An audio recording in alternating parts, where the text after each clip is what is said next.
You're lucky I even picked you. That sentence didn't come during an argument, or after some heated fight, or in a moment of alcohol-fueled cruelty. No, it came as she scrolled through her phone, lying in bed next to me, just after I brought her a glass of water, just after I kissed her shoulder, just after I told her I loved her. She said it like she was stating the weather, like it was just a fact, like I should be grateful. I stood there, half smiling, the words hitting me like a quiet punch in the chest. I laughed at first. I asked her what she meant. She didn't even look up from her phone. I mean, come on, she said. You weren't exactly a catch when we met. And the worst part? She wasn't lying. When we met, I was a year out of a messy breakup, living in a shared apartment with a roommate who never cleaned the kitchen. I was freelancing, struggling, trying to make a name in an industry that didn't care. My clothes were average, my car was borrowed, and my confidence? Paper thin. She, on the other hand, was dazzling. Ivy League grad, marketing exec, charismatic, gorgeous, one of those people who could turn a room just by walking into it. The kind of woman who posted her vacations before she booked them because she already knew she'd look good in every photo. When she picked me, I honestly thought it was a fluke. Like she saw something in me no one else had. Like she believed in the version of me I hadn't even grown into yet. But that sentence, "You're lucky I even picked you," took that entire belief system and snapped it in half like a brittle branch. I didn't argue. I just nodded. I told her I was going to the kitchen. I sat at the table for a long time with the lights off, trying to decide if I'd imagined the condescension or if I'd been ignoring it for years. It wasn't just that one comment. That line was the tip of a slow-moving avalanche I'd been too blind, or too in love, to notice. I started remembering things. The way she corrected me in front of friends. The way she introduced me as the creative one, like it was a polite euphemism for unemployed. The way she'd always pause before saying my husband, like the word didn't sit right in her mouth. At first, I excused it all. That's just her sense of humor, I told myself. That's just how she is, blunt, ambitious, high standards. I should be grateful she even sees something in me. But the thing is, love isn't a ladder, and no one should feel like they're constantly climbing to be enough. After that night, things changed. Not dramatically, not overnight, but the shift was there, like a draft under a closed door, subtle but constant. I stopped trying to please her. I stopped jumping to do little things just to earn a smile that rarely came. I started listening more closely to what she said around her friends, to what she didn't say, to how often my name came up in her stories, and how often it didn't. That's when I noticed her best friend, Erin. Funny thing about Erin, she always made time for me.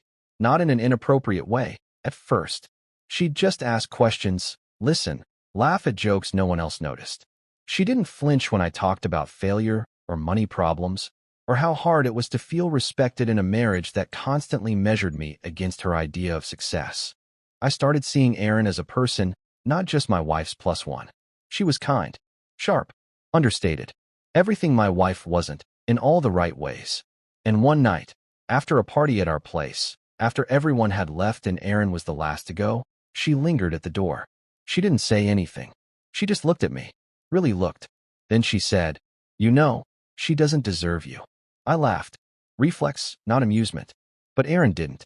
Her eyes stayed on mine, steady, serious. "I mean it," she said. That moment lingered longer than it should have. I didn't cheat. Not then. Not even after that. But something opened in me that night. A door I didn't know had been locked. A question I hadn't let myself ask. What if I deserve more? What if I wasn't lucky she picked me? What if she was the lucky one, and just too proud to admit it? The seed was planted. I didn't water it, but I didn't pull it out either. Then, weeks later, it happened again. We were at dinner with her colleagues. One of them made a joke about stay-at-home husbands, and she turned to me, smiling, wine glass raised, and said, "Don't worry, if I ever trade you in, I'll let you keep the dog." Laughter, all around the table, except for me, and from Erin. She was seated across, eyes narrowed, lips pressed tight. That night, I didn't sleep. Neither did she. Erin texted me at 2:14 a.m. One word, "Okay." I replied, "No." She said, "Come over."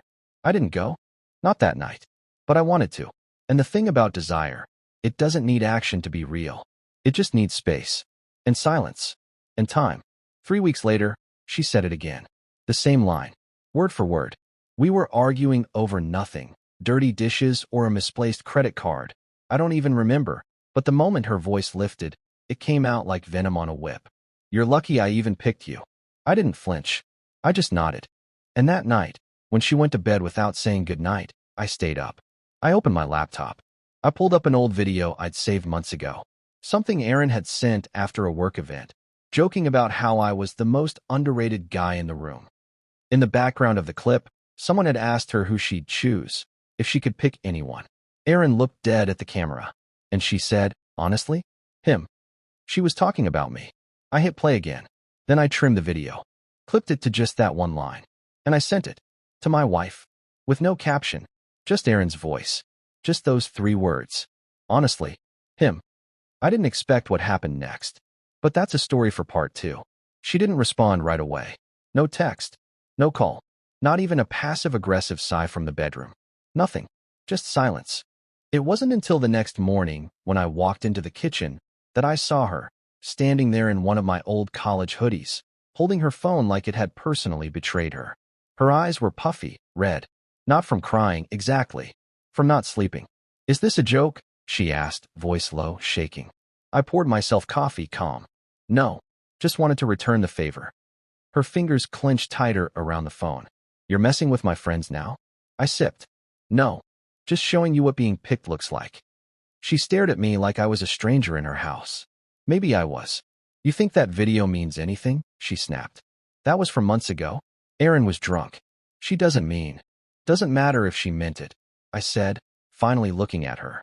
She said it, and you saw it. And for 1 second, you felt what I've felt for years. Which is what? She sneered. That you're not good enough? I smiled, not out of joy, out of understanding. No, I said, that you never thought I was. That shut her up. She leaned back against the counter, arms folded, biting the inside of her cheek like she was trying to chew through the tension. I left the room. For the next few days, we moved around each other like ghosts. She was quieter, colder, but not apologetic. Not once did she say sorry.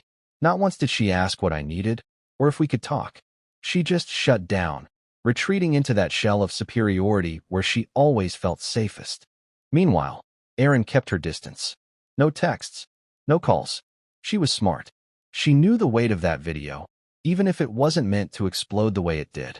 And me? I was just floating, caught in the aftermath of a truth I didn't know how to live with. Because here's the thing they don't tell you. Being wanted by someone else doesn't fix the damage of not being wanted by the one who promised to love you. It just shines a flashlight on how empty that promise became. The real storm came the following weekend. We were at a friend's engagement party, an old college buddy of hers, the kind of guy who once drunkenly told me I had punched above my weight. I always laughed it off. That night, I didn't. The room was filled with people who knew both of us. People who smiled too widely when we walked in. Who asked us how we were with the kind of polite curiosity that masks gossip. And then I saw her, Erin, across the room. Black dress, hair up, eyes already on me before I even spotted her. We hadn't spoken since I sent the video. And now here she was, part of the same party, part of the same circle, pretending like the air between us wasn't thick with unspoken things. My wife saw her too.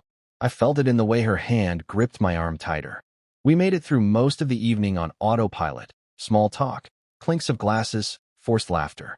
But I couldn't ignore the tension. Neither could Erin. At one point, I caught her stepping outside. Alone. Her face unreadable. And something in me snapped. I followed. She was leaning against the railing, staring out at the backyard lights. When she saw me, her expression didn't change. She didn't smile. Didn't flinch. You shouldn't be here, I said. She nodded. I know. A pause. You sent her that video. Yeah, I said. Another pause. Did you mean it? I asked. She looked at me, long and hard. Every word. I wanted to believe her.